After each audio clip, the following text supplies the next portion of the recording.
Okay, good morning or good afternoon. Yes, afternoon. Yeah, okay. So, I'm just seeing if my wife is here. When she's not here, I could speak different ways about women and men. And when she's here. Because then afterwards, I hear from her, says, yeah, okay, why don't we just follow the rabbi's advice, Follow your own advice. She's You mean very she didn't fun. write this speech? That's what she would say if she was here. She's running around. She's wise enough to make me feel like I wrote it, even though she actually wrote it. The You man, have to say that. the man wears the pants in the family, and the woman tells him what pants to wear. You know that one? Is that your case? Huh? Okay. So how many couples are here? I see a couple. Good. Okay.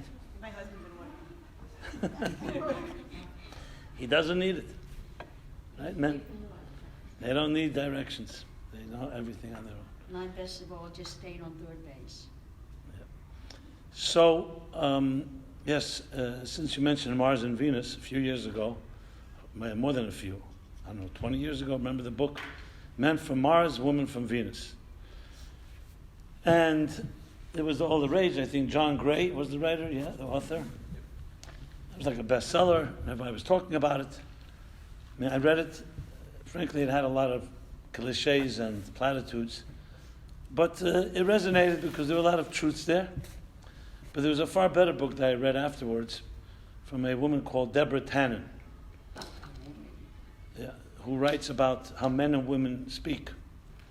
I think she has conversations between men and women, how men and women talk. A series of books on that topic. And there was something she shares an account of an exchange between a couple, which I thought was a good place to begin, because as you'll see in a moment. So here's how it goes. The man comes home from work. His wife asks him, how was your day? And the monosyllabic, good. He says, it was good. He asks her, so how was your day?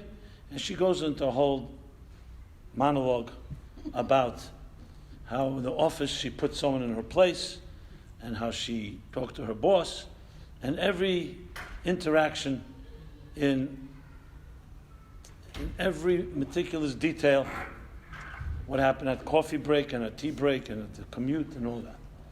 And the more she's sharing, the more he's giving advice. Unsolicited advice, I should add. Basically, telling her, I told you should have done that. I told you should have done that. Okay, fine. Then they go out to dinner, the couple, with another couple, with friends. And here he suddenly comes alive at dinner, in a restaurant, and he's going off on everything, all his conquests of the day. How he put another person in their place, and how he made money, and how he did this, and he did that. Every battle he had. The more he's sharing with the couple, with the friends, about his day, the angrier she gets. And the more clueless he is. He has no idea why. At some point, it becomes very palpable, her silence and her anger. He has no idea why. And she finally signals to him that she wants to basically get out of here. So they go out to the powder room, or whatever you want to call it. And she says, I want to go home. We didn't even have the main course. We're having such a good time. What's the matter? And he has no idea. She says, I just want to go home. And he says, listen, it's not nice. We brought another couple. We're sitting with them. I'm going home. You want to join me? Great. If not, I'm going on my own. Obviously, that was too much. So they found some cockamamie excuse. He tells the other couple, emergency, something, we got to leave. Now, in the car, you can imagine, she's not going to say a word, because she's angrier by the fact that he doesn't even know why she's angry. Now, any of you men have ever had to deal with a woman's silence? Look at him. Okay. Tell me, is a silence worse or a tantrum is worse? Let's say a tantrum silence is far worse. Because a tantrum, at least you hear what they're thinking. Silence, you have no clue. And yeah. And silence. You're able to read their minds. And it gets even worse. You know, you still have a bright future, young lady. You know? Maybe you should find a shidduch here, this program, Please, God. and finally get married. No, thank and you. join I the don't club. need any cup traders to watch anybody's socks or anything. That's all it is? Okay. No, it's a lot more than that. That's why I said never mind. Okay. Here's 30. We won't go into that. Okay. And in a car, the silence gets even worse because imagine you're now going for an hour drive. There's nowhere to run. So her deathly silence, deafening silence, he doesn't have a clue. Like they say, they say when computers are masculine or feminine. So one of the arguments that a computer is masculine is because it's full of data, but it's clueless. That's what they say. One of the reasons they argue that it's feminine is because they say the computer's not that cheap, but the accessories are very expensive. So, getting back to this, they go home, and there are two possible scenarios, Deborah Tannen writes. One scenario is, of course, they talk. The other scenario, which is more likely, they don't talk. And they just both go back into their own little corners. He'll never understand why she was upset. She gives up that he'll never get it. And that's that. And they continue this pattern again and again and again in their lifetime. But imagine they did have a conversation. What would they say to each other? If it was an open conversation, no holds barred. So she would say, of course, to him, I asked you at the end of the day how your day was. You only said one word, good. You said yesterday good, 2 days ago good. You've been saying good all of our lives. I have no idea what your life is like. You don't share anything. We suddenly get to the restaurant, you come alive with strangers, friends, but people that are they're not your spouse. Suddenly you come alive and you share all your life. When I speak to you and I share my life, you're giving me advice. I'm not interested in your advice. I'm interested in just sharing. And the man, of course, responds, who really cares what I did that day? I'm showing off in the restaurant. For my wife, I don't have to show off. So I just say, good. We went out. The main thing is we went out to dinner together. We're doing something together. That's love. Who cares what I did that day? And when you talk to me, I don't know why you're sharing with me unless you're asking me for advice. Why else would you share with me? Okay? So what Deborah Tannen analyzes is this, that women, as young girls bond either naturally or socially. They bond through speaking to each other. They speak to each other. That's communication. That's called a connection. And boys, in their young childhood, they do things together. They don't necessarily speak much. They do things together. So for him, doing something with his wife, going to dinner, is the deepest connection. They don't have to speak at all for all he cares at dinner, which you'll often find happen. And for the woman, it's all about connections, about communication. And not about advice. I'm not interested in advice, I'm just interested in sharing my life with you. Okay, that's Deborah Tannen's take. When I read that, of course I shared it with my wife. And I said to my wife, so you see, I'm not the only one. That makes you feel less guilty. Actually, I am more the communicative type, but you know what? I think it resonates with many of you. Does any of you relate to what I just said? Or, okay, your wife won't raise her hand. Her hands are folded. You see, starting to get it. Okay. But I did find, look, there's no stereotypes, as we know. I spoke about yesterday about stereotypes. So we can't say everybody's this way. There are men that are far more communicative, and there are women that are far more quiet. So I'm not suggesting this is some type of across-the-board cookie-cutter formula. But there's a lot of truth to it. And especially when you're familiar with the Kabbalistic and the mystical and the biblical view on men and women, it definitely is it mirrors some of the ideas which I will talk about shortly. But I just thought it was a very good point of entry because I find it to be very true. Now, this doesn't mean men cannot be taught to communicate and women can be taught to do things together. But it's a very different type of relationship. So, they say sometimes that love for a man is a verb and for a woman a noun. For a man, it's an action. And for a woman, it's a state of being. For a man, it's an action. It's an act. And for a woman, it's a whole environment. And when men and women can understand that about each other, you can avoid a lot of problems. Because many of us think, that we're alike. Why can't the man just get me? And why can't the woman just get me? So understanding different masculine and feminine so-called personality types is helpful. However, I want to make another disclaimer, that it's not across the board. There are very many variations. There are many men that are more feminine-like, and there are many women masculine-like. Because as we'll be discussing shortly, men and women really originate the way the Kabbalah and mysticism, and general Jewish thought thinks about things, as I've been sharing in almost all my talks, is Judaism doesn't look at things via symptoms. It looks at things through the root. Like in medicine, you could have symptomatic medicine, remedial medicine. You have a cut, you put on a Band-Aid. A headache, you take a painkiller.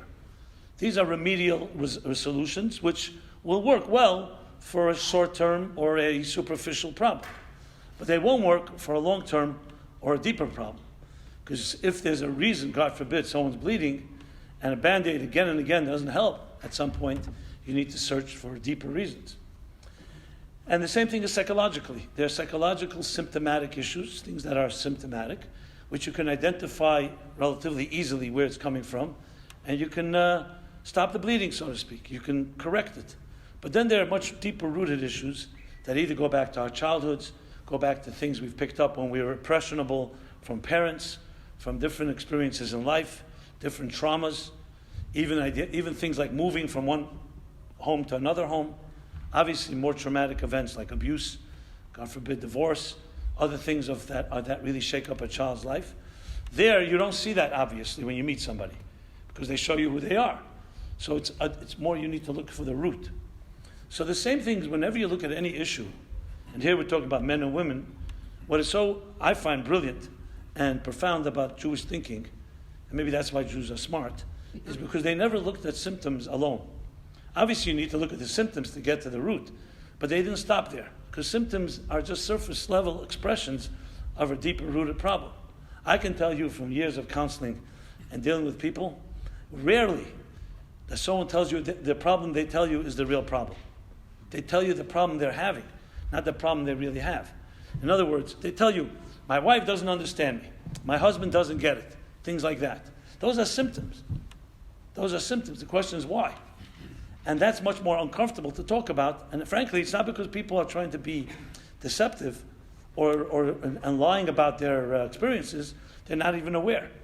We deal all the time with symptoms, especially in the emotional realm. In the emotional realm, it's almost completely symptomatic because emotions by nature are subjective.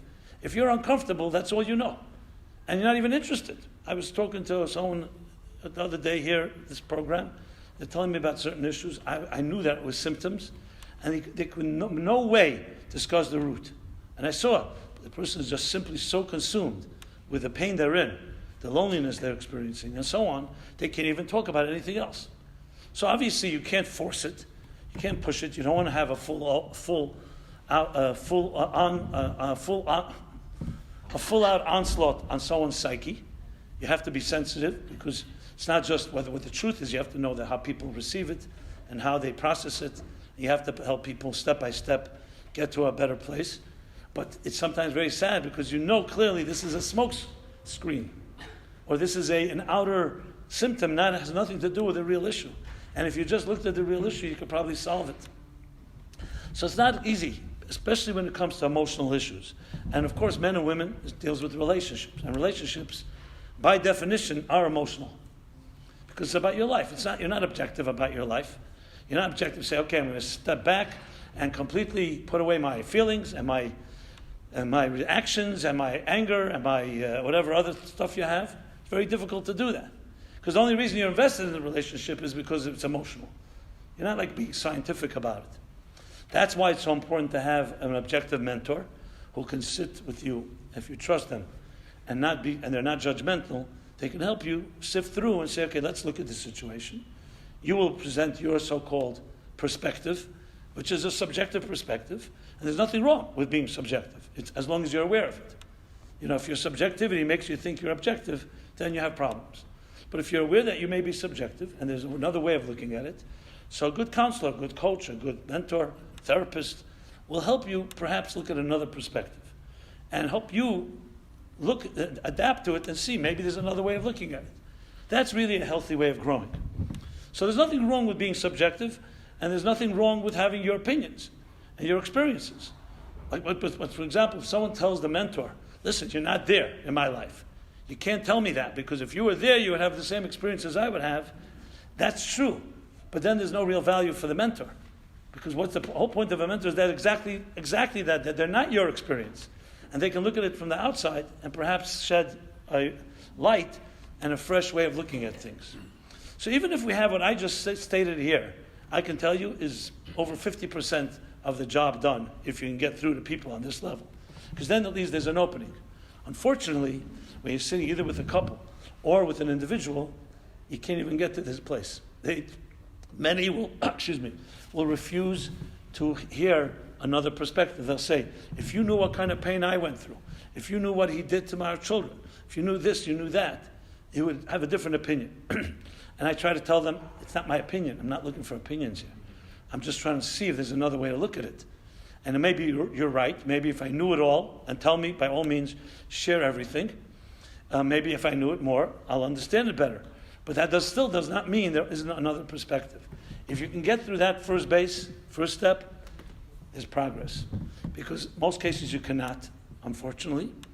And then, of course, when you hear the other side of the story, and there's always another side of the story, then it just gets everyone to say, and then he tells his side of the story, and he has a whole other version. And he says the same thing. If you were in my shoes, you would think like I do. And that's what happens here. So then my theory has always been this. In every couple, there's three narratives. There's his story, there's her story, and there's the true story. Now that doesn't mean they don't have truths in what they're saying, but it's not the full picture. Now, of course, there are rare instances where one person is completely at fault and really the real problem. There are instances, there's illnesses, there's other things but it usually takes two to tango, and therefore that's a critical component in any type of discussion.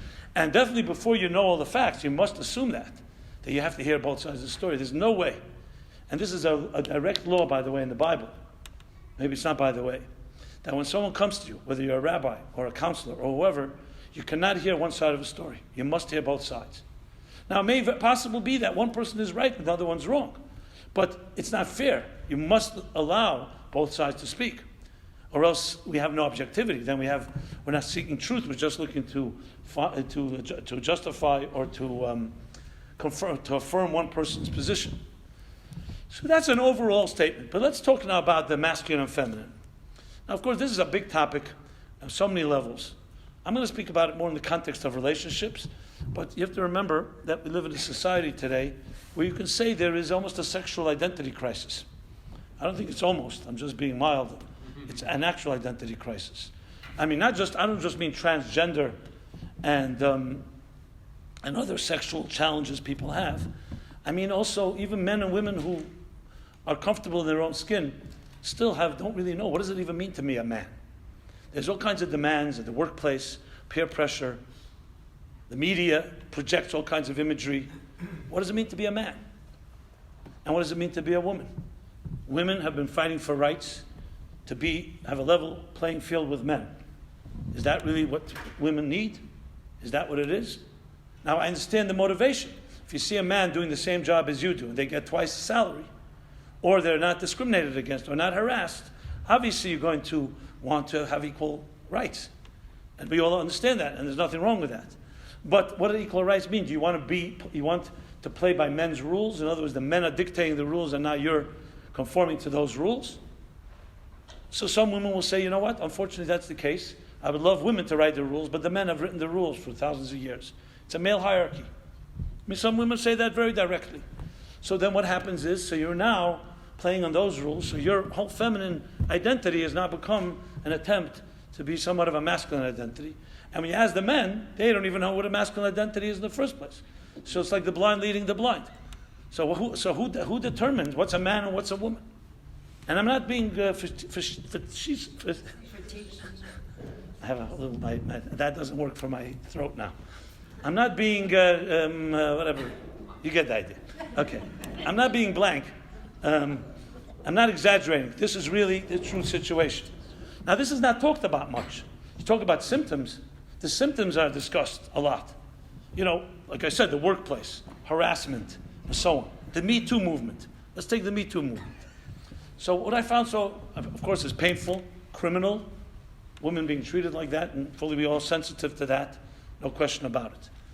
But I found it actually somewhat, even though I'm not a woman, I found it really disturbing that all the women are weighing in, me too. I too was abused.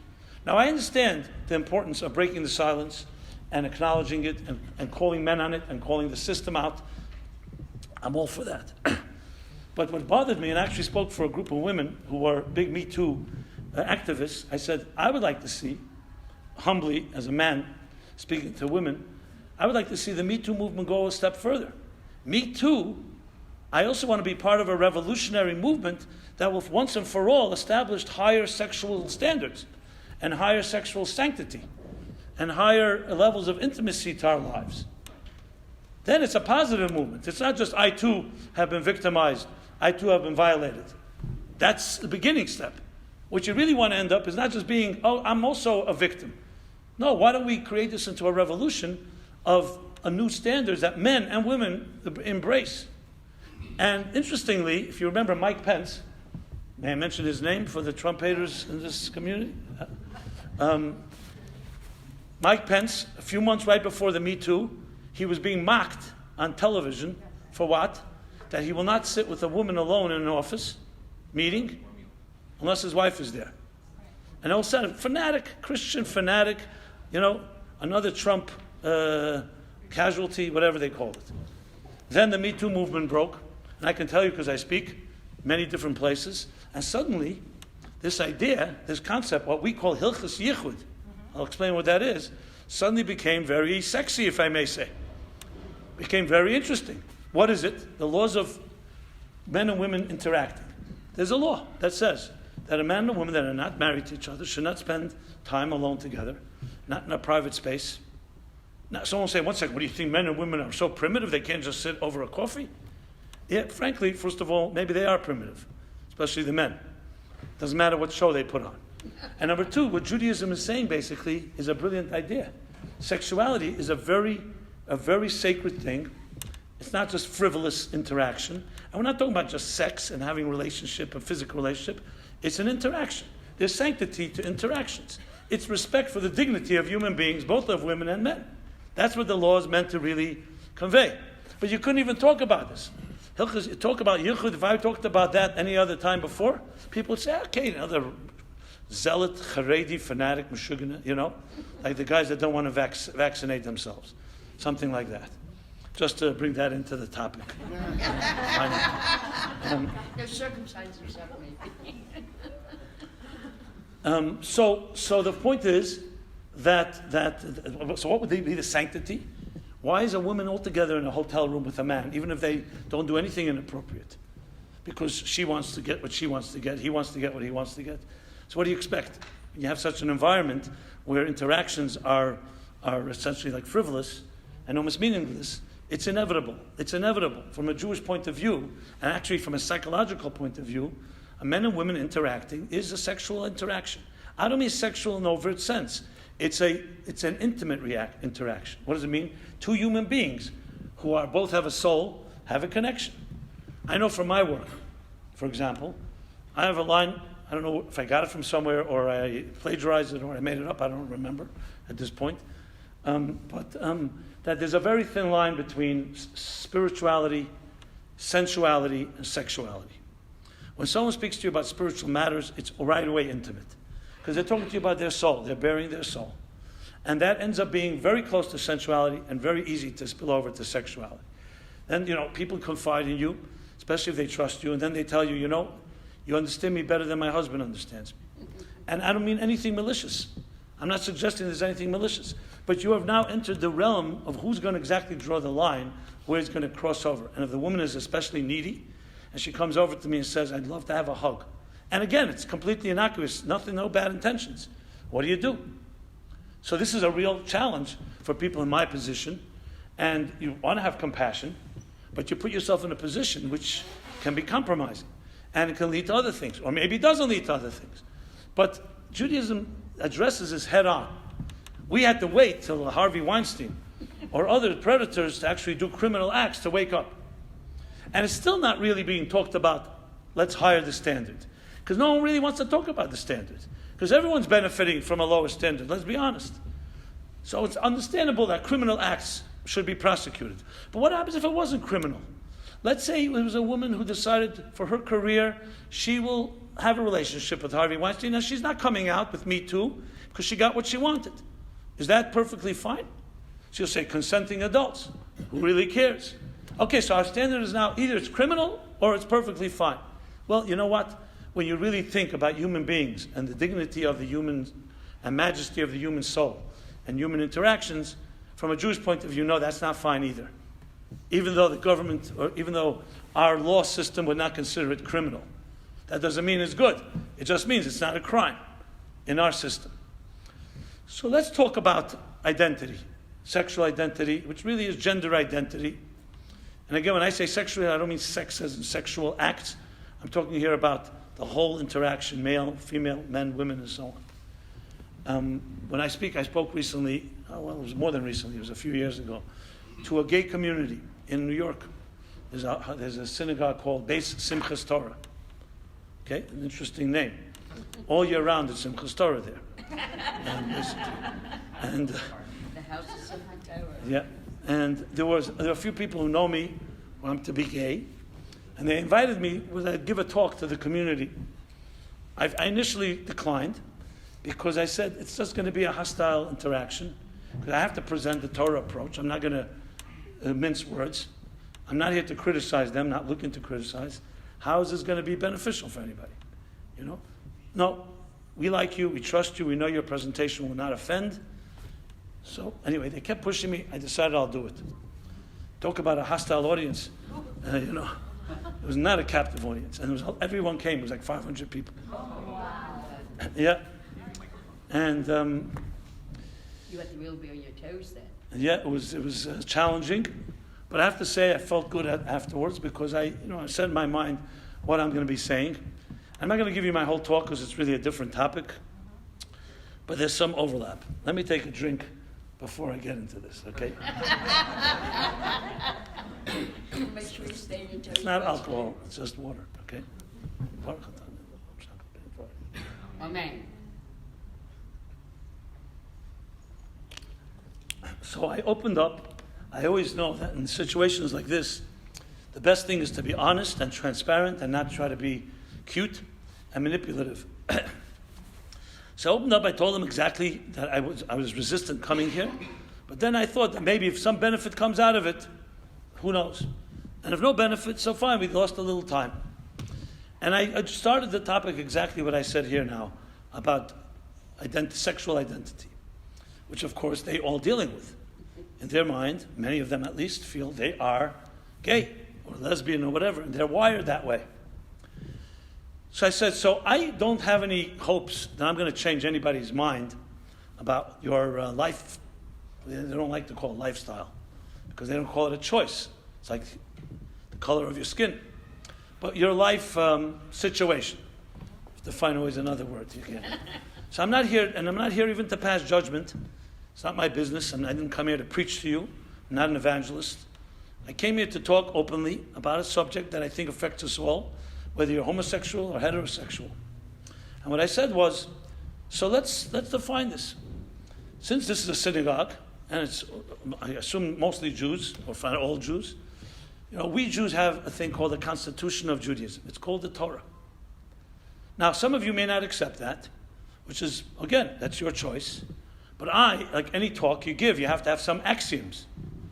I have to give you my givens. These are my given assumptions, called my axioms. And one is that God created the world. He created the human being. He gave us a Torah to tell us how to best live our lives. And I asked by hand, how many of you accept that? Most actually raised their hand. Some didn't. Most did. Is it an Orthodox? What do they consider themselves? I think so. They have a mechitza, I don't know about that. That's a complicated one. Like who sits on which side? You know what a pizza is. I kid you not, I was at a wedding, there was a chuppah, and they said men here, women here. And I said, what about transgender? They said, you're transgender? I said, no, I'm just wondering. They said, in the middle. Okay. I don't think we should laugh at transgender and gay communities. I think we should laugh. No, I'm not laughing. I'm just, first of all, As a whole. look, it's a reality on the ground. I'm not here to talk about that. I want to talk about sexual identity. So let me tell you what happened. So I said, okay, how many of you accept the Torah? Most of them raised their hands. So I said, so look, if you don't accept God, you don't believe in God, or you don't believe that God created the human being, and there's no Torah, it's really another talk, and not for now. It's not the lecture I'm giving. It deserves its own conversation, but I can't cover everything. I'm assuming that we're going by the fact that God created the human being, and that God gave us a Torah. Okay, and then with that assumption, I continued on, because I really wanted to make sure that I'm studying everything. I don't take anything for granted. So I said, so the Torah tells us that God created the human being this way. Male and female, He created them. It's in the Bible, right in the beginning of Genesis. It's not commentary. It's a direct text. And it's actually like an androgynous creature, if you read it literally. And then God separated the man and woman. And now they seek each other to reconnect. That's what we call soulmates. To reconnect to the image of God in which they were created. And which they were once one in the image of God. So right there, the Torah is telling us that God is the one that created genders, not humans created it. Now, obviously, there can be people born with different inclinations, and different variations. Even the Talmud talks about asexual people, talks about androgynous, talks about all kinds of different scenarios. But let's call the average healthy child born is more or less in that context. Now, then the Torah tells us what is a healthy sexual relationship, what's not. For example, the Torah says marriage is a divine institution. Why can't two adults just live with each other? What's wrong with that? Because we call it Kiddushin, it's sacred. And the Torah dictated the terms of what defines a real relationship and a commitment. That you sanctify a relationship with a whole bunch of different measures, which is what we have, a chuppah, shtar, Kiddushin, the whole thing different ways that we bond as married couples. The Torah will also tell us the rules of marriage. For example, let's say somebody says that they're so, their hormones are racing, they can't satisfied with one spouse. They need more than one. There's rules for this. Now you could say, why don't we just follow our hearts? Well, that's why we believe in a God, and we believe God created sexuality. And He's telling us how to be the best we can be in every area of life. Same thing like, let's talk about, someone say, why can't I just steal money from somebody if I have the ability to do so? That's not the way it is. It's not just because it's not ethical. It's because the way God created human beings, that's not a healthy way of living. Not for you and not for others. The same thing in the area of sexuality. So then it comes, there are verses in the book of Leviticus. I'm really being short in what I've said, but I wanted to bring it to the context of our conversation. The book of Leviticus that talk about homosexuality, just like they talk about other forbidden sexual acts. Now you could say, you know what, you don't agree with what it says in Leviticus. So then you're in the school of thought that you don't accept the Torah necessarily as your authority. Or, actually there are three ways of thinking here. Either you accept the Torah, accept that verse, which is somewhat, obviously not exactly intellectually honest. No, you only choose a verse that works for you or not the one that doesn't. Or, because of those verses, the whole Torah to you becomes disqualified because it doesn't seem realistic.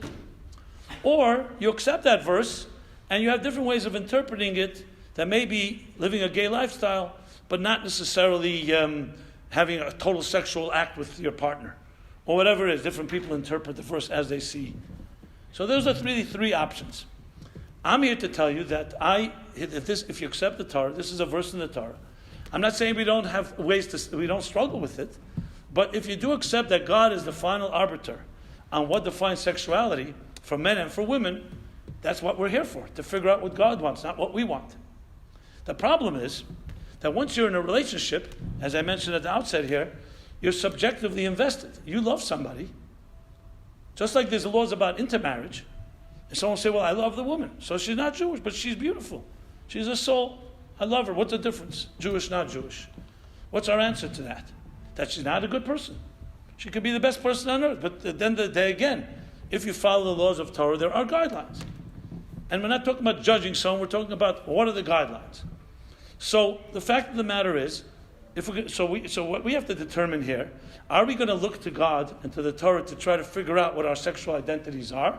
Or are we going to try to fit the Torah into what we think our sexual identities are? That was my main premise. That's all I wanted to leave them with. I wasn't interested even in convincing them. And I remember at the end, I'll just tell you what happened. This was an hour talk, but that was the gist of it. So I remember a few people raised their hand and said, that's a very brilliant way of undermining us. I remember one person said, because what you're really saying is that you're just doing what you want. You're not really to subject yourself to something higher. So I said, yeah, it's something like that. Yeah, that is what I'm saying. And I say it also to myself. You don't think I have self-interest? You don't think I have my own temptations and my own ideas? But that's if we're going to have a God in our lives, it means that ultimately we struggle. Am I going to follow what I want, or am I going to follow what God wants? Now, sometimes what God wants can be very difficult. Like many of you will say, I mean, not you, I meant to them, that this is who I am. What do you want? I don't want to be gay, but that's how I'm wired. Okay, so you have to deal with now God and the Torah. And I'm not telling you how to deal with it. I don't even know what to tell you. If I was in your shoes, I don't know what I would do. But at least let's address it as a challenge. If you do accept God and the Torah, that's why that axiom is so important. Some people were very upset. They didn't, no one stormed out, but some people, but I knew that would happen. What am I supposed to do? But I made it very clear that I'm coming from a certain perspective. I'm not here to toe their line and just patronize them. So the truth is, the majority really respected that I did it because I shared it. I was completely non-judgmental. No one left feeling that I was homophobic or looking at them as weird or queer or whatever it is. I didn't project that, and I didn't even feel that, which I don't. I really meant what I said, that we look at things from a much more objective way. What does God have to say about this? Now, then you can say, how much can I fit my life into what God wants? And I'll tell you the truth. I told them, I say the same challenge heterosexuals have. Every human being on earth has this issue. Who here does not have a challenge once you know the expectations the Torah has of you to live up to them? Have we all lived up to the highest expectations? That's ridiculous. I've never met a person that's reached that level. But at least let's be intellectually honest and say, you know what, I'm not going to lower that standard because I don't live up to it. I remember once, the Lubavitcher Rebbe once said, I was taken by it. He said, everybody has flaws, but don't make a philosophy of your flaws. Because that's where the problem becomes. You make a philosophy, now it's a whole ideology. What's the ideology? We kill each other. You all read, I'm sure, The Lottery in high school. Remember that short story, The Lottery? Everybody knows it? Briefly, it's obviously fiction about a little town, a whole thing. They prepare themselves for a big day, a party, a big celebration. And the big day is coming. Everyone's buying new clothing. You could think it's the biggest yontif. And there's no school. The stores are all closed. The morning comes. It's really a short story, but I'm being even shorter. And the day comes, and you have no idea what's happening. Everybody comes to the town square in a big circle, and they throw a lottery. Everyone puts their name into a hat. They throw lots, and you pick your name out of there. And whoever's name is picked goes into the center of the circle. And here's the last end of the chapter, end of the story. And they stone that person to death. Oh, God. Yeah. Where high school students are told to read this. And of course, the teacher wants to know, what do you learn from this? We learn how conformity, just following the lead, can lead to the most grotesque type of behavior. And everybody, the end of the story actually is not the stoning. They all go back to life. Pesach is over, get back into regular clothes, back to school, as if nothing happened. And it's a ritual you can see for generations. I mean, it just tells you the concerns of just following without thinking. So the fact of the matter is, the whole point of Torah and God, for all of us, is to give us a higher standard. Not to lower that standard to fit your needs, but you realize that's a standard, and now you're growing toward it. When you teach music to beginner students even, you show them what the masters have done. They may never be a master like that, but you want them to know what's possible. You don't want them to think because you took a class or two that you're suddenly a master musician or artist. So the Torah gives us the highest possible standards, and it expects from us to be the greatest we can be. That's what I would want my teacher to expect of me. Not the least, but the greatest. And that was really what I tried to convey there, and I also want to bring it back to what we're discussing here. But I'm going to talk more about the men and women. So what does the Torah say about men and women? And that's exactly the point. It tells us a standard that some of you may be surprised at what you're going to hear now, or maybe you read about it and heard about it. Those of you who know my book, Toward a Meaningful Life, right? There's a chapter called Women and Men. And actually some of the ideas that I'm sharing here is from that chapter. Or I should say that chapter is coming from the person that's standing and speaking here. So I'm plagiarizing myself, if that's possible. But I'm just saying it because if you want to read more, that's a chapter. There's other good books on the topic. There's a great book by your brother, Rabbi Manis Friedman, on Does Anyone Blush Anymore? And other great, excellent books that convey in secular and contemporary language about relationships, women and men, and other stuff like that. So here's the story. I'm now not going to talk about it from our perspective. So what I ask you to do is to, for a moment at least, erase, as much as possible, or put aside your own perspective what a man and woman are. Because every perspective we have is either coming from our parents, from society, from the media. It could be a good perspective, and maybe a Torah perspective, but it could also be somewhat tainted by different experiences of things you've heard, and so on. So what does the Torah have to say about a man and woman? I mentioned the verse. God created male and female. Why did God create male and female? Why didn't he just create one creature? Why did he have to turn them into two genders? A good question. You know, there's one God, create one gender, let it be the feminine gender. Recently there are books out there. There's a book called The End of Men and Who Needs Men. The two bestsellers a few years ago. What's this? That's right, we don't need men. So why are you sitting and listening to one? As I'm listening to you, what you have to say about it. Okay. We don't need men to procreate. No way. We can get a pediatrician. We can procreate. God did create them. Again, male and female. Yes. He changed his mind. That's the question. He wanted the male to have a helpmate. That's what he keeps saying, a helpmate, a helpmate, Okay, a look. helpmate. Okay. Women are superior, I agree with you. But right now, I'm up here, and let me say my piece. Okay? If it's indeed the end of men, I want to at least have my last.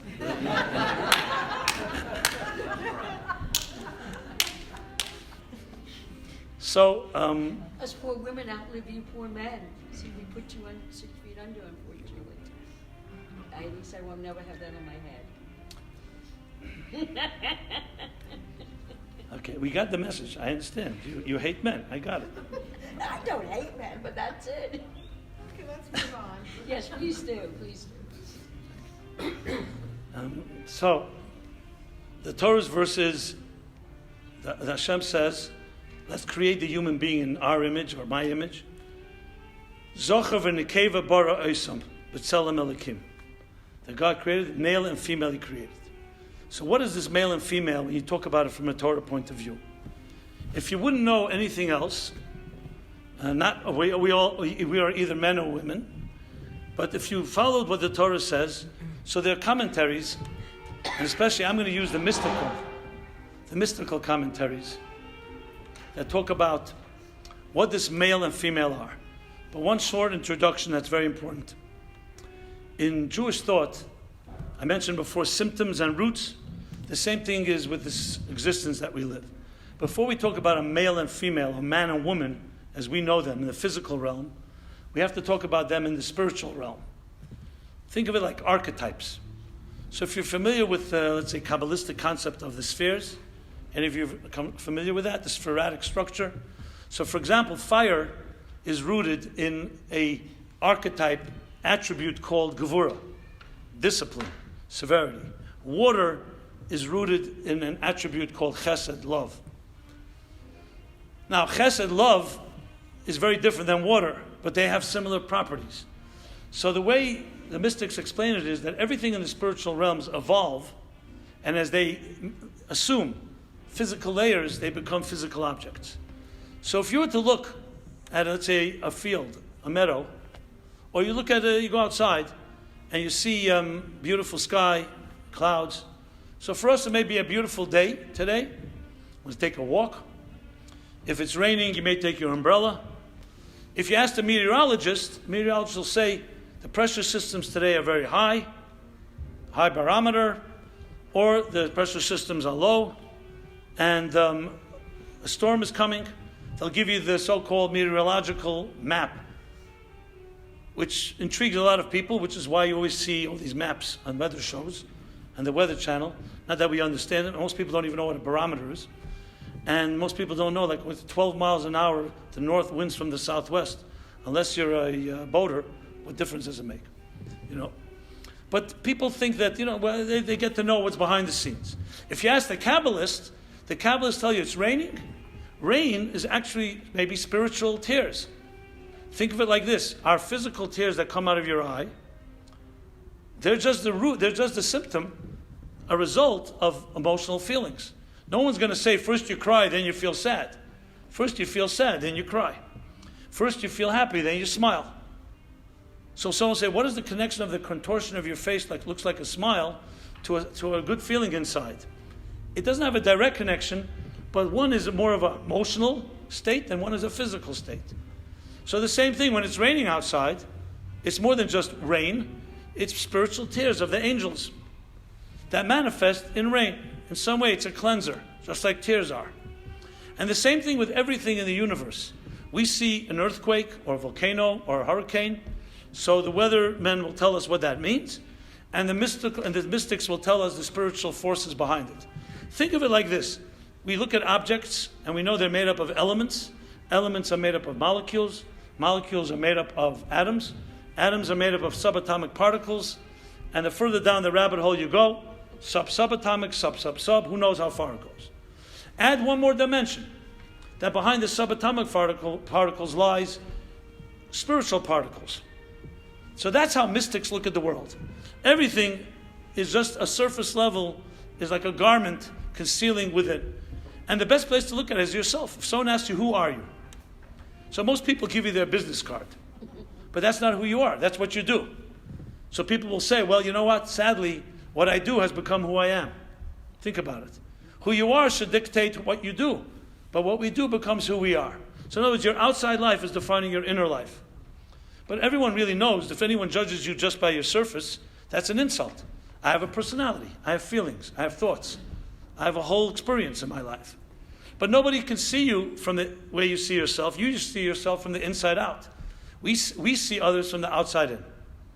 And then we get to know each other through communication, through sharing, through caring. And slowly you start realizing that you have a good friend, so you don't even you just see their face. You know that's like a label. But what you're really seeing is their person.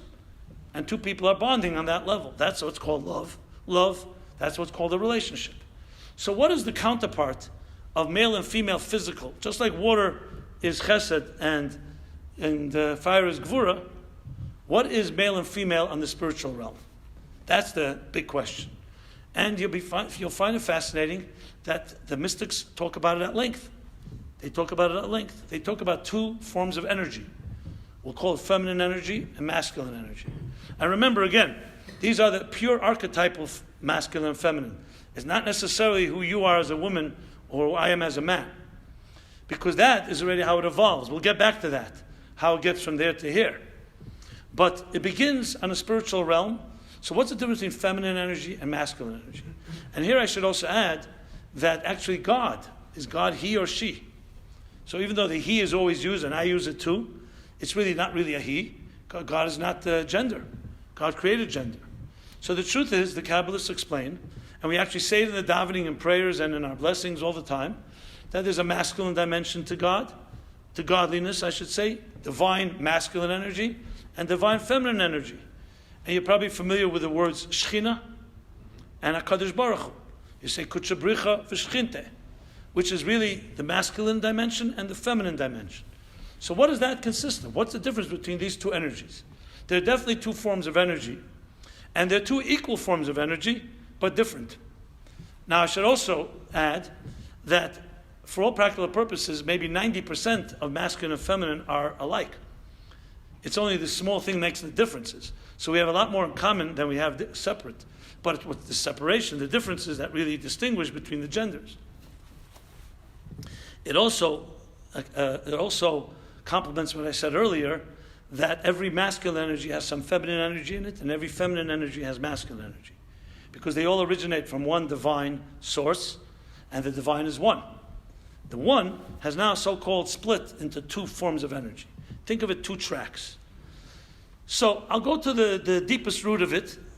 The description is the difference, we'll call it is, one is expressive energy and one is intimate energy. What's the difference?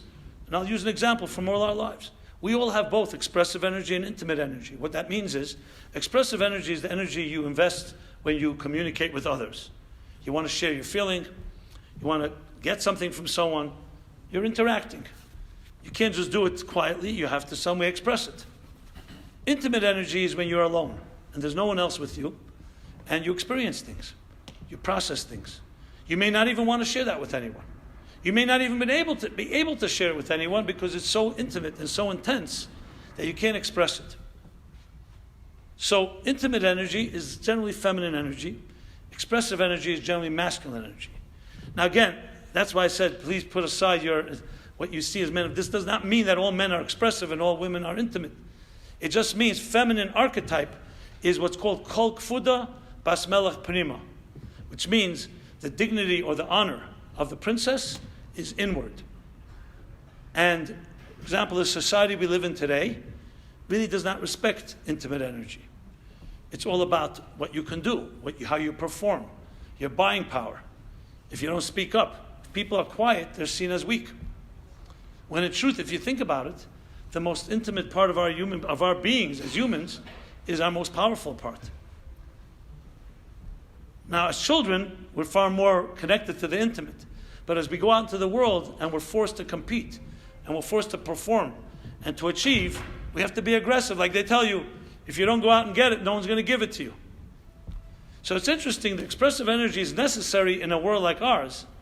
And the intimate energy is necessary because that really connects us to the highest levels of the divine. So here's an interesting expression in the Talmud. It talks about both grain and flax or wool. It says the man goes out in the field and toils in the field to gather the grain, and the woman takes it and turns it into we'll call a matzah, since it's Pesach. Okay? A man goes out and toils in the field to get wool or flax or other material, and the woman weaves it into a garment that a person can wear. Now think about that. It's a fascinating Talmud that gives you so much insight. Human beings are structured. Men are physically usually stronger than women. That's how it is. No one gets up and says that's discrimination. That's why you have women's tennis and men's tennis. Except that one game, the battle of the sexes between Riggs and, who was it? Billie Jean King. Huh? Billie Jean King. Right, Billie Jean King. And she won. Okay. But they say because he was older. But the fact of the matter is, because a physical man at his peak and a physical woman at her peak, it's not going to be a competition when it comes to tennis. Because tennis needs brute strength. And no one argues, no one says, let's everybody just play together. And that's why you have men's gyms and women's gyms and so on. I'm not just talking from a biological point of view, but even a physical point of view.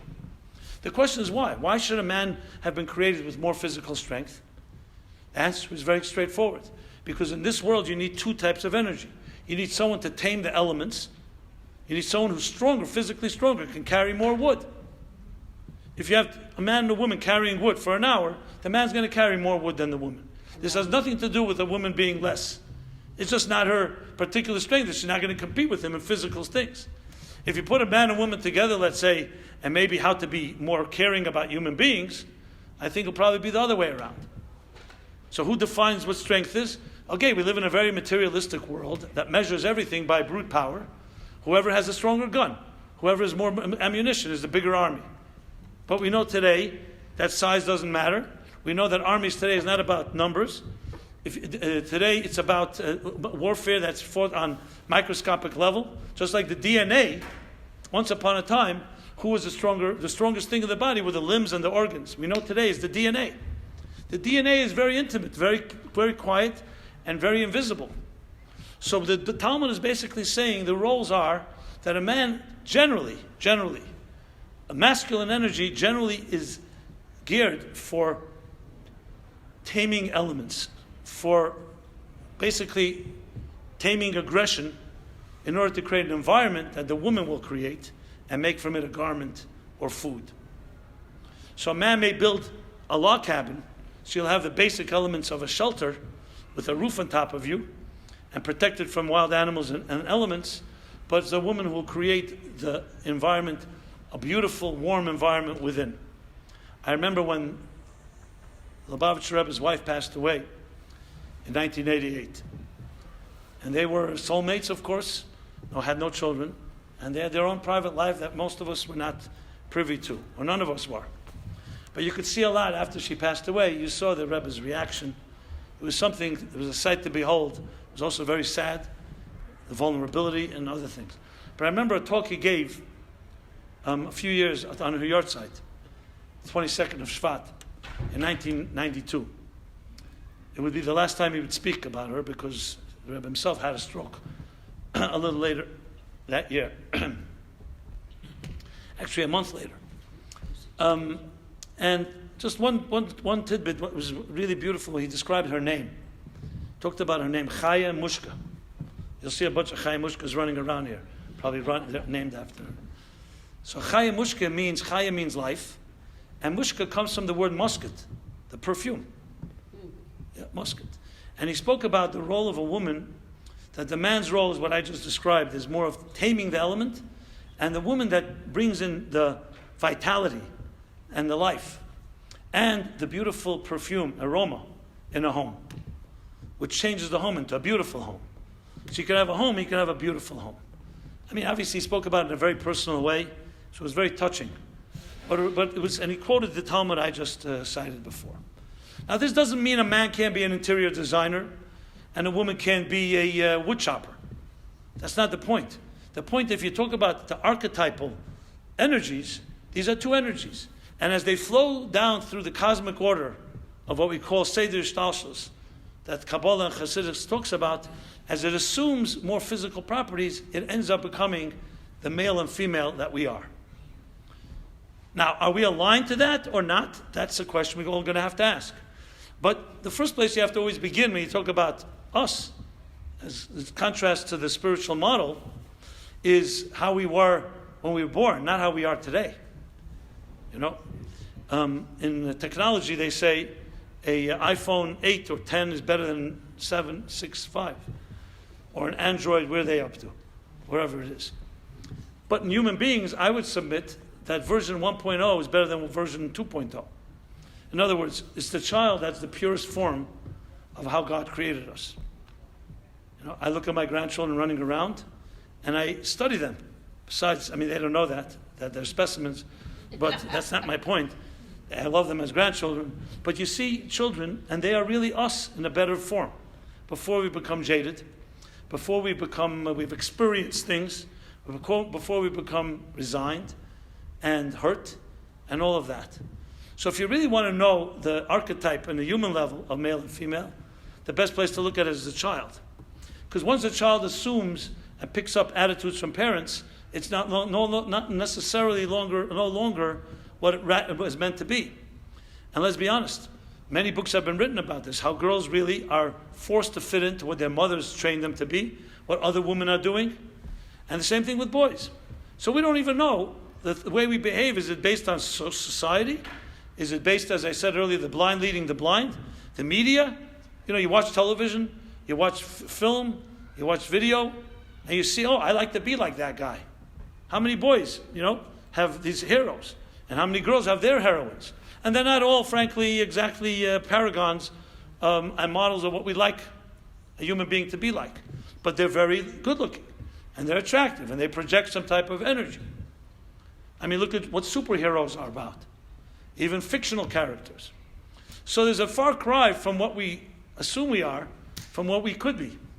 That's why it's so vital to go back to how we were like freshly fallen snow before it's been trampled upon in any way affected by human beings. That doesn't mean you're going to be able to connect to that place, but at least you have something to work toward. That model. You hear in psychology a lot about the inner child. We all have an inner child. And that inner child has learned to develop another personality that becomes your adult. Is your adult aligned with your inner child, with your child? Not necessarily. Many of us have to put the child away, undercover, because the child has been hurt, and we were forced to assume other personalities to protect ourselves. It's called armor, the faces, the masks we wear. Who doesn't have masks? You have masks for certain people. You put on one mask, another person another face. And someone will say, what are you like without any masks? Do you really know? And someone will say, you know what? I don't even know anymore. I've been wearing masks all my life. I've become my mask. So really, intimate energy is about getting back to who you are in the purest form. Expressive energy is how you take that energy and you change the world around you. And we do need both. Men need both and women need both. So when you define the archetypes, and you define it especially in context of marriage, and answering the question, can men and women ever really get along? Absolutely, but only when they know their real roles. Everything else is just going to be remedial. It's going to be Band-Aids. If a man and woman don't get along together, spouses, and they're not ready to go into a deeper place of what their souls are like. So yeah, you can create rules and guidelines. I remember a couple coming to see me, and they had tried all types of therapy, and some things worked, some things didn't work. It was their last resort. They came to me. So I said, so what therapies worked? Let's work with what you already did. He said, most didn't work, but there was one therapist that worked for around a year, and then it fell apart. What happened? The therapist had a very creative way of dealing with their challenges. She had them both create lists. It was about lists. He made a list of all his... She asked them both to make a list of your 10 top priorities in a relationship. What are the 10 most important things you need in a relationship? And order them from the most important to the least in 10. 10 top. And the same thing for the woman. Then make a column number 2. This gets complicated, so bear with me. Column number 2 was how much does your spouse satisfy you in that area of the relationship? So if it's number 1 of 10, the top, and he satisfies you number 1, that's great. But if he gives you 10, and you really want 1 from your most important thing, that's not so good. Okay. Then they showed each other, they don't show each other's marks. Now, how much do you think you give your spouse for that? That's column number 3. When I started hearing this, I realized the therapist was pretty smart. She got them so distracted making lists. They didn't have time to fight. That's exactly what happened. So column number 3, and I remember they're both looking at each other. Okay, one second, column number 3 is, what do I think I'm doing for you in these 10 categories? And then start comparing the numbers. You can imagine how completely disproportionate it was. What he considered that he's giving his wife a 1, she thought it was 100. And, you can get that. You can get it. The most important thing he didn't even think was so important. You get the idea. And then the goal was go back home, get these lists up on your refrigerator, on your office desk, and anytime something happens, look on the list how important it is to your spouse, how she thinks you're doing till now, and try and make an effort. At least be broken it down into items. I thought it was a very interesting idea. So I said, so what happened? It sounded great. They said, these lists became so complicated that, I didn't remember. Then I realized I did the worst thing I should have done because I thought it was a different number on the list. Then I went back home and I saw it was, and then I saw that I made the wrong list and the numbers were off. I had to go back to him and find out what his list was. So they're busy running around with lists. Become listless. So I said to them, Start all over again. it's not over yet. It's not over. I said to them, so they said, okay, so I said, here's my suggestion. We're going to make one more list. Oh, no. They said, oh, no, exactly. So I said, no, this list is a 1-column list, and it doesn't need any comparisons. Everything, all the lists you made were all about your needs and how well they're being met. Why don't we make a list of the 10 top things that you bring to the relationship? What are you giving? And they both looked at me, and they were like shocked almost. I said, yeah, you're talking all about your needs. I'm not saying a relationship doesn't have needs, but the first thing in a relationship is what you give. What do you bring? Is it all about me, and how much you're getting, and is you getting enough or not getting enough? And can I live with the minimal? Why don't we think of another approach? And real love is about giving. And I shared with them that relationships, we live in a world where, again, relationships, talk about identity crisis. Relationship crisis, what is a relationship? Most people think a relationship is this. Just like I need bread and water, matzah and water, and I need other sustenance and oxygen, I have another need. I need intimacy. I need nurturing. I need companionship, validation. It's true, we need that, but a relationship is not another commodity. That's why you can't go buy it. You can buy matzah and water. You can buy physical commodities. You can't buy it. You know why? Because a relationship fundamentally is driven by what you give, not what you get. Now, the needs are important, but that's not the beginning and end of a relationship. The beginning of a relationship is what you give, and the more you give, the more you get. And of course, I remind myself of the guy that said to me, you ever hear of unconditional love? He says, yeah, if my wife did A, B, C, D, E, F, G, I'll give her unconditional love. Okay, that's what he said to me. So I said, do you ever hear of blind spots? He says, yeah. Do you have any? Of course I have, but I know what they are. There you go. No hope in that situation. So I said, come back to me when there's a blind spot you don't know about. Okay? He says, how will I know if I don't know about it? That's the point. Okay. You know, because we also live in a world of control. We want to control situations. Anyone married, a healthy marriage, knows you don't control your marriage. You control what you do, how you react. You don't control things.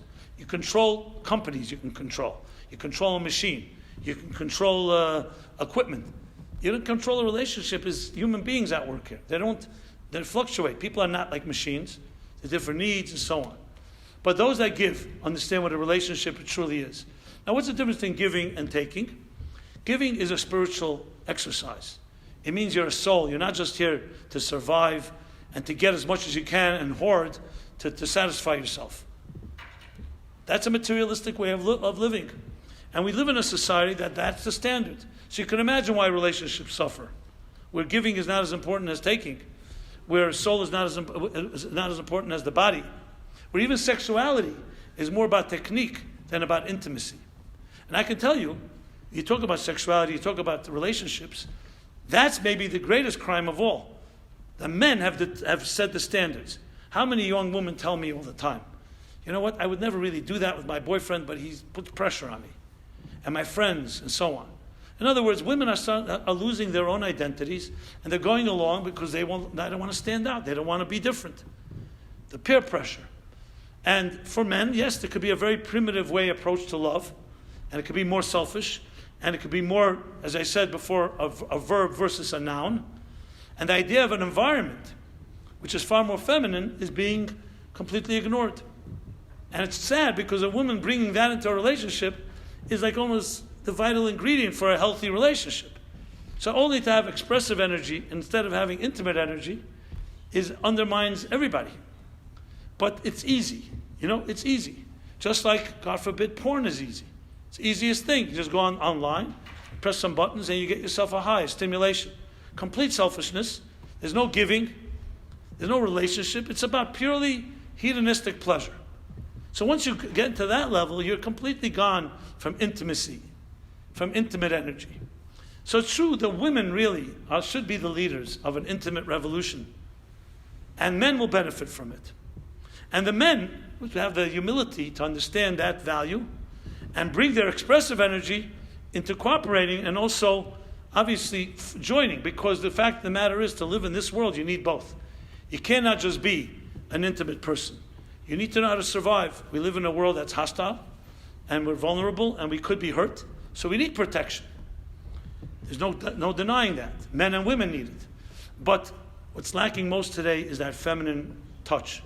Which was why the mystics say that when Mashiach comes, Messianic age is a feminine age, not a masculine age. Because it's an age of experiencing intimate spirituality, not expressive spirituality. That doesn't mean men will disappear, just for the records. I don't agree with that. It will mean that men and women will both discover their archetype and align it to who they are on this earth. When you'll have physical men and women walking on this planet, aligned to the spiritual counterpart, the way God created us. And to be that way, yes, the word humility is critical. Because that's ultimately the real glue between relationships and, most importantly, between us growing. Because if you're arrogant and completely self-absorbed and you think you have it all figured out, there's no room for growth. A cup that's full cannot be filled. So in relationships, the number one thing you always want to do when a relationship is challenged, you want to get both parties a little humbler. You're not 100% right, and you're not 100% right. And frankly, even if you are 100% right, right is not what defines a relationship. Sometimes we overlook certain things. Cannot just be the way you want it. Because then it's you, me. That's not a relationship. Relationships means not that you compromise and give in. It means that some things become less important because you have a relationship that's more important than your particular idiosyncrasy or something like that. You ask anyone that has healthy relationships, and especially marriages that are many years in the making, you'll see always, they say, is there anything about your spouse you don't like? They'll say, there may be, but it's not that important to me. Because the things I do like overshadow it. That's always what you'll hear. I mean, some people say, especially if their wife is staying there, there's nothing about you I don't like. But I don't think that's realistic. Everybody has something. That's ridiculous. We all have flaws. The question is how significant it is. I want to conclude. Where are we anyway? Oh, wow. We're missing lunch. Oh, God forbid. Don't worry, lunch is open till the barbecue, so you have plenty of time. And the tea room. Don't forget about the tea room's open all the time, too. Yeah. Anybody has a shidduch for this young lady? Oh, please, no. Huh? No. Why not try? No, that's okay. I like staying stuck on third base. I lost my Bashir when I lost my mother. So, 2 and 1. Third base. Sounds racy. You just never made the home run, but that's okay. Don't make the home run. Anyway, so I want to conclude with this. I share the story in my book, Torah Meaning for Life. I always found it to be a very powerful insight from the Rebbe. There was a woman, her name was Mrs. Chana Sharfstein. Well, she's still around. Not she is. She was a young, very eligible young woman for marriage. Crown Heights then was not that many people. And she was by the Rebbe, the Bavitcher Rebbe, at a private audience. And he was the Rebbe, being that it was in a large community, was suggesting some of the young eligible men. And for everyone, she had some type of thing. This one is too stupid. This one's not, everyone had their thing. He's too emotional. He's too this, he's too that. So the Rebbe stopped her and then said to her, I confirmed the story with her. He said, I think you've been reading too many books. And watching too many romance films. Love is not what you think it is. Love is not that thing that you suddenly fall in love. Love at first sight. I said love is something that grows when two people who like each other and are committed to each other, and they care about each other, and they live their lives together, and they do the details that are not glamorous over many years. At a point they become inseparable, and that's love. I found that to be tremendous insight because most of us, we hear about love, I love you. As I said, love at first sight, I fell in love. Then you feel there's two people who fell in love. 2 years later, they're in divorce court and they want to kill each other. So what happened to the love? So love is so negligible, so quickly changed. Love is not a crush. It's not just attracted to somebody. Love is a mature connection with someone. And just like you plant a seed in the ground, I'm explaining, this is not what the Rebbe said, I'm explaining it. You can't expect the seed to become a tree overnight. You plant the seed, you nurture it, you water it, you weed it, and in time, slowly it blossoms, it emerges. But in life today, we like to acquire things. I want the tree now. Actually, you could probably go buy trees today. They're ready. They planted in there. And we don't respect the process. And we don't respect things emerging. We want it now. Amazon Prime, you can get it in 2 hours. And that's that. When it comes to true love, it's not that way. Love is really a commitment of two people. Obviously committed because they like each other, they share ideas, they share things. And you can call it a form of love, but the true love is the tree, not the seed. And I find this is like an insight that is not really lost to most of us. No one ever told us this. And it doesn't take away from our relationships, it only enhances it. And it just puts a whole different type of perspective. And both men and women, each of them contribute their particular energy. Much overlap, as I mentioned. Their unique energy. And when they combine together, it becomes really complements each other. And they respect each other for what each one brings to the table. Instead of what's about me, are you satisfying? It's about you, and it's about giving. That's what it really comes down to. Now, but obviously a topic like this really can't be exhausted in 1 hour or even 2 hours. But I hope I touched upon enough points to give you some food for thought amidst all the food that we have. And everyone have a very good day and a good holiday, a good Yontif. We will see each other again, I'm sure, the next program. Thank you. Again, if anybody wants a recording of this, I've recorded it. I'd be happy to send it to you. Just give me your email address.